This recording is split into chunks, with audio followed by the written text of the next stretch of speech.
Hello students, कैसे आप लोग? बढ़िया। सो बच्चे लोग, आज हम आपके इंग्लिश के फर्स्ट फ्लाइट का चैप्टर नंबर 7 शुरू करने जा रहे हैं, ग्लिम्पसेस ऑफ इंडिया। ग्लिम्पसेस का मतलब झलक। भाई चलिए हम कुछ इंडिया के कुछ अच्छी अच्छी चीजों पे झलक डालते हैं। अब बच्चे लोग, इस चैप्टर के अंदर हमें 3 अलग अलग स्टोरी पढ़नी है। A baker from Goa, a Coorg and T from Assam. तीनों ही चीज हमको इंडिया के एंशियंट चीज के बारे में, या तो कुछ कुछ कई बार प्रेजेंट चीज के बारे में कुछ खास चीज बता रही है। So well, beginning from the part 1, a baker from Goa. देखिए, पहले के समय ऐसा हुआ करता था कि बेकर जो है ना, घर घर जाके ब्रेड बेचा करते थे।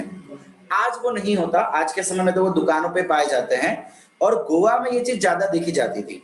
इसीलिए गोवा के बेकर्स को आज भी याद रखा गया है और आपके चैप्टर में दिया गया है। Let's start. This is a pen portrait of a traditional Gaon village baker who still has an important place in his society.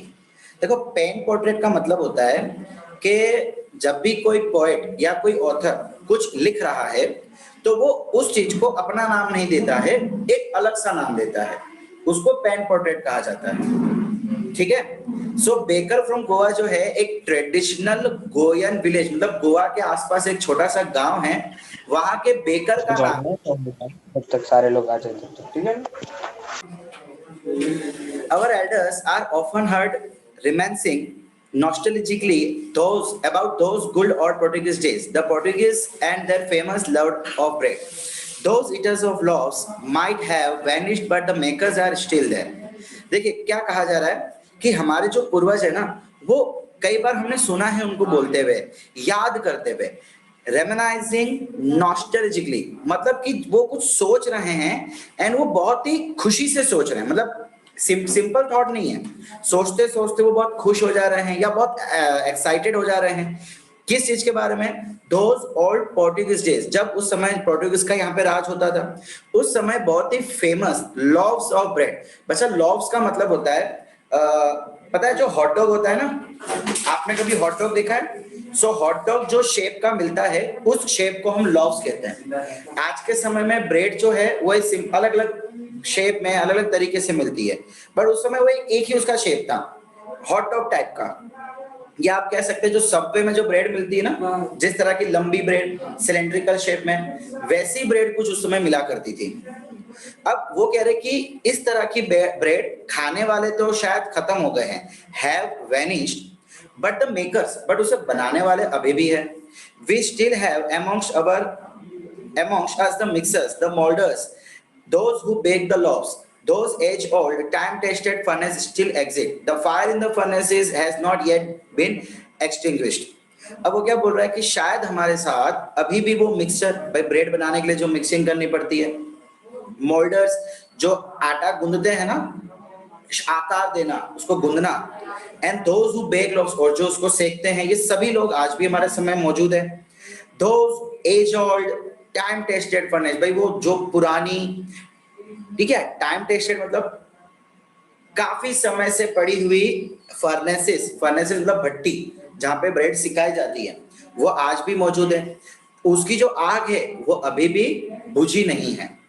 देखो यहाँ पे वो ऐसा कहना चाह रहे हैं कि ब्रेड अभी भी है, ब्रेड बनाने वाले हैं, भले उस तरह की ब्रेड खाते आज नहीं है, मिलती नहीं है, बट वो सारी चीजें आज भी अवेलेबल है। The third and the jingle of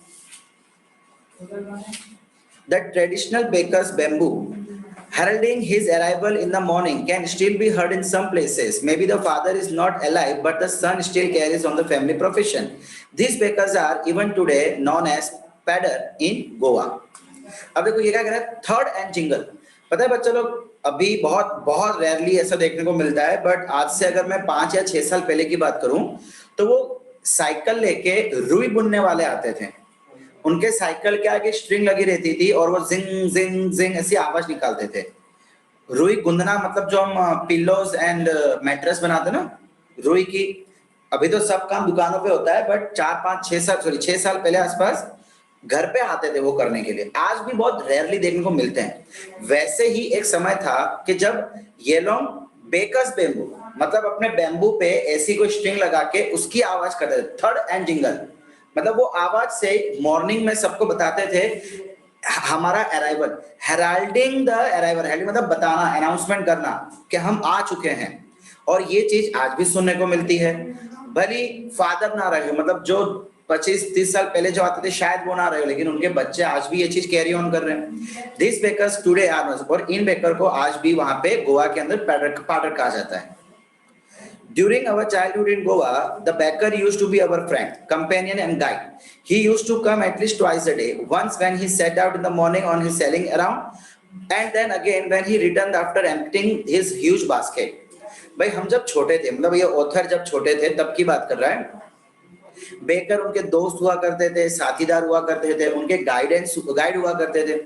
दिन में 2 बार वो उनको मिलते थे, एक सुबह सुबह जब वो सब सामान बेचने को निकलते हैं, और एक शाम के समय जब वो सब बेच के अपने घर को लौट रहे होते हैं। The jingling third of his bamboo woke us up from sleep and we ran to meet and greet him. Why was it so? Was it for the love of love? Not at all. The loaves were bought by some Paskin or Pastin, the mad servant of the house. What we longed for were those bread bangles which we chose carefully. Sometimes it was sweet bread of special make. वो क्या कह रहा है कि जैसे ही सुबह ये jingling third जो आवाज सुनाई देती है ना, उसको सुन के हम सीधा उठ के सीधा उसके पास भागते हैं। क्यों? क्या हमें ये लॉफ, ये ब्रेड पसंद है? नहीं, बिल्कुल भी नहीं भाई, हमें ब्रेड पसंद नहीं। ब्रेड खरीदने का काम तो ये पैस्किन एंड बेस्टिन, मतलब कि हमारे जो घर की नौकरानियां हैं वो खरीदती है। नाम बड़ा अजीब है बट क्या करे है। व्हाट वी लॉन्ग, लॉन्ग मतलब यहाँ पे इच्छा। भाई हमारी इच्छा तो क्या होती है? For where those bread bangles which we choice carefully, मतलब हम तो बहुत ही ध्यान से उस ब्रेड को चूज करते हैं। ब्रेड बैंगल्स मतलब वो सिलेंडर शेप में है ना, तो उसको यहाँ पे ब्रेड बैंगल्स कहा गया, शेप के लिए कहा गया है। भाई हम तो वो शेप को चूज करने के लिए जाते थे। कभी कभार वो ब्रेड मीठी भी बनी हुई होती थी, और स्पेशल में यानी खास करके मीठी बनाई जाती है। The baker made his musical entry on the scene with the jang jang sound of his specially made bamboo staff. One hand supported the basket on his head and other banged the bamboo on the ground. अब वो क्या बोल रहा है, देखो वो appearance उसका बता रहा है कि ये आवाज करते करते आ रहे हैं, अपने एक स्पेशल बैम्बू है जिसपे से ये आवाज प्रोड्यूस हो रही है। एक हाथ में उनके बास्केट है जिसमें सारी ब्रेड पड़ी हुई है, जो कि उनके सर पे रखा हुआ है। बास्केट सर पे रख के उसको हाथ से पकड़ा हुआ है, और दूसरों से वो ढिंग ढिंग ढिंग ऐसे बैम्बू लेके लकड़े से आवाज कर रहे हैं। He would greet the lady of the house with good morning and then place his basket on the vertical bamboo. When we kids would be pushed aside with a mild rebuke and loaves would be delivered to the servant. अब भाई जैसे वो आता तो जो lady थी, जो main हमारी मम्मियाँ जिसे हम कहते हैं, जो घर के खरीदते हैं, उनको वो गुड मॉर्निंग कह के प्यार से बात करता था, बास्केट को बैम्बू पे रखता था। हम बच्चों को तो यार पीछे धकेल दिया जाता था, पुश्ड असाइड, साइड में रख दिया जाता था with a mild rebuke. Rebuke मतलब कि अवॉइड करना, यार हट, ऐसे छोटा सा, हट जा बेटा पीछे हट जा, मतलब रिब्यूक हो रहा है, माइल्ड थोड़ा सा। एंड द लॉव्स, और जो लॉव्स था वो किसको दिया जाता था? सर्वेंट को।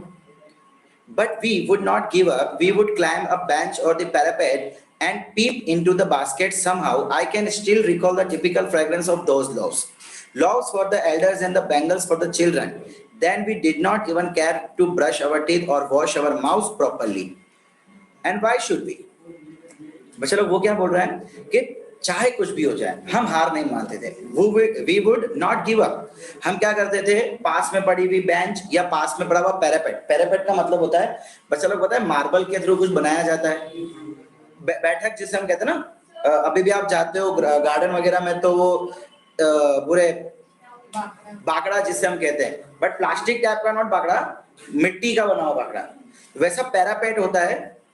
उसके ऊपर चढ़ के हम बास्केट के अंदर देखते हैं, और वो जो खुशबू आती है, आहा, वो आज भी मुझे याद है। बड़े लोगों के लिए लॉव्स दी जाती थी और बच्चों के लिए बैंगल्स, मतलब बैंगल की शेप में भी ब्रेड उस समय आया करती थी। देन वी डिड नॉट, फिर हमें परवाह नहीं कि हमने ब्रश किए कि नहीं, हाथ मुंह धोए कि नहीं। व्हाई शुड वी, क्यों परवाह करें हम लोग, हैं भाई, हमें तो खाने से मतलब है। बच्चा लोग आप ऐसा काम मत करना, यदि आप ऐसा काम करेंगे तो सुबह की शुरुआत ब्रेड से नहीं थप्पड़ से होगी। Who would take the trouble of plucking the mango leaf for the toothbrush? अब भाई उस समय इतना अच्छा टूथब्रश नहीं हुआ करती थी, अब उस समय तो मैंगो लीफ लेके उसकी जो झाड़ियां होती थी उससे दांत और जीभ साफ करते थे। वो बोले कि यार कौन इतनी मेहनत करे कि मैंगो लीफ तोड़ो उससे टूथब्रश करो, हट मैं तो यूं ही खा रहा हूँ। उस समय के लोग बड़े उस्ताद होते थे हाँ? उनको ये सब नहीं होता था, ये जो हमारे दांत सड़ते ना डीके होते हैं, उस समय के दांत नहीं सड़ते थे, पता नहीं क्या खाते थे वो लोग, भाई था उनके अंदर। And why was it necessary at all, भाई जरूरी भी क्यों है, ब्रश करना कोई जरूरी नहीं है, ऐसा ये बोल रहा है बलजीत साहब नहीं बोल रहे हैं। बाद में मम्मी को बोलेंगे सर बलजीत ने बोला ब्रश करना जरूरी नहीं है। द टाइगर नेवर ब्रश, देखो भाई शेर कभी भी अपने टीथ को ब्रश नहीं करते, हम ठहरे चूहे, हम तो चूहे हैं ना, हम तो रोज ब्रश करते हैं। Hot T could wash and clean up everything so nicely after all, भाई आप ब्रेड खा लो, गरम चाय पी लो और गरम चाय आपके मुंह को पूरा साफ कर देगी। ठीक है बच्चा लोग, marriage gifts are meaningless without the sweet bread known as the ball. Just as party or a fish loses its charm without bread, not enough can be said to show how important a baker can be for a village.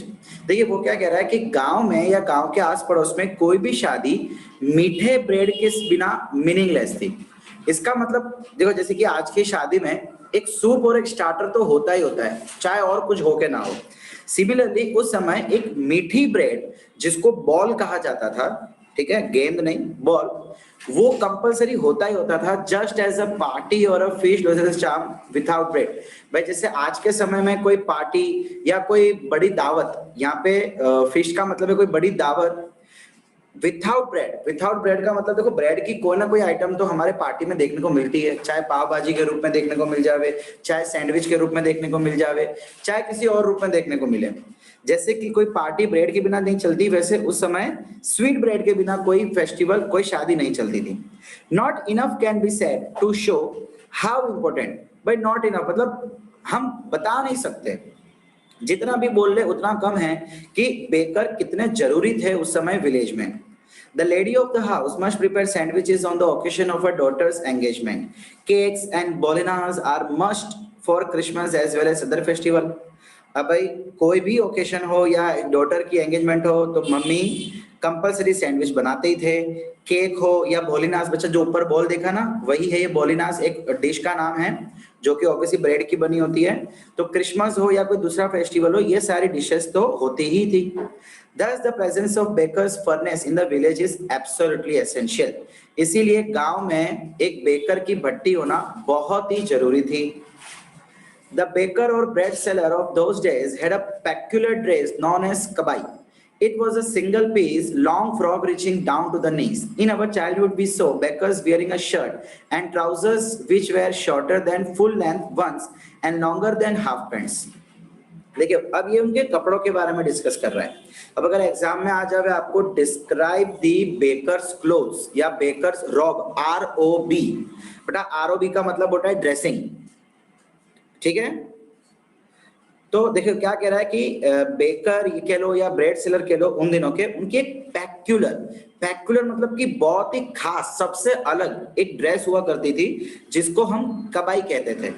अब ये कबाई क्या थी, एक single piece था। जैसे कि बच्चा लोग आज आप लोग सुनते हो ना वन पीस, बहुत सुना होगा, गर्ल्स को तो खास कर पता होगा, वैसा कुछ वन पीस जैसा था, ऊपर से लेके घुटने तक ये चीज आती थी। इन अवर चाइल्डहुड वी सो बेकर्स, हम भाई हम तो हमारे बचपन में चाइल्डहुड को एक मतलब चाइल्डहुड में बेकर्स को एक टी शर्ट पहने हुए और एक ट्राउजर पहने हुए भी देखा हुआ है। अब ये ट्राउजर जो है shorter than the full length मतलब पैंट जो होती है ना जींस, उससे थोड़ी छोटी होती थी। एंड हाफ पैंट मतलब चड्डा कह सकते हैं, उससे थोड़ी बड़ी। इन शॉर्ट कैप्री जिसे हम कहते हैं, कैप्री टाइप के ट्राउजर्स वो लोग पहना करते थे। Even today, anyone who wear a half pant which reaches just below the knees invites the comment that he is dressed like a beggar. बल्कि आज भी अगर हम किसी को देखें ना जो ये कैप्री टाइप की पैंट पहनता था जो कि घुटनों तक आती थी, इनवाइट्स द कमेंट मतलब उसको देखते ही लोग बोल पड़ते थे कि देखो ये इसने एक पैडर की तरह ड्रेस पहना हुआ है। पैडर मतलब हमने देखा था ना ऊपर इस चैप्टर में, बेकर को ही यहाँ पे पैडर कहा जाता था। The baker usually collected his bills at the end of the month. Monthly accounts used to be recorded on some wall in pencil. Baking was indeed a profitable profession in old days. अब अगर इनका हिसाब किताब की बात की जाए तो ये लोग महीने के अंत में अपना बिल लेते थे, मतलब हिसाब करते थे एंड पैसे लेते थे। अब हिसाब रखा कैसे जाता था, तो घर की दीवारों पे पेंसिल से लिख के रखा जाता था। बेकिंग वॉज इंडीड, भाई उस समय बेकिंग यानी कि सेकना, ब्रेड बनाना एक काफी प्रॉफिटेबल बिजनेस माना जाता था। The baker and his family never starve, भाई एक बेकर या तो उसकी परिवार कभी भी भूख के कारण मरता नहीं, स्टार्व यानी भूखे रहना। He his family and his servants always looked happy and prosperous, भाई देखो बेकर के सर्वेंट्स भी हुआ करते थे, बेकर हो, उनकी फैमिली हो या उनके सर्वेंट्स हो, हमेशा प्रॉस्परस मतलब खुशहाल, खुश ही दिखते थे। Their plump physique was an open testimony to this. Plump physique मतलब कि बॉडी लैंग्वेज, भाई उनकी बॉडी अट्टी कट्टी जाड़ी थी, मतलब मोटे थे वो लोग, उनकी बॉडी लैंग्वेज को देख के साफ साफ कहा जा सकता था। प्लम्प मतलब फूला हुआ, सॉरी व्हाट वी के, हाँ प्लम्प यानी आप कह सकते फूला हुआ, एंड फिजिक मतलब कि physical body. Even today, any person with a jackfruit-like physical appearance is easily compared to a baker. आज के समय भी अगर कोई बंदा जैकफ्रूट मतलब जिसका पेट बाहर होता है, फूला हुआ होता है। जैकफ्रूट एक फ्रूट का नाम है जो कि ऊपर से पतला एंड नीचे से मोटा होता है। जैसे बलून नहीं होता कोई बड़ा सा बलून, ऊपर से उसकी साइज थोड़ी छोटी होती है, नीचे से काफी फूला हुआ होता है। उसी शेप का होता है एक फ्रूट जिसको हम जैकफ्रूट कहते हैं। तो कोई इंसान जिसका पेट बाहर निकला हुआ है काफी, उसको आज भी एक बेकर के साथ कंपेयर किया जाता है। ठीक है बच्चा लोग, सो यहाँ पे ये हमारा फर्स्ट पार्ट कंप्लीट होता है।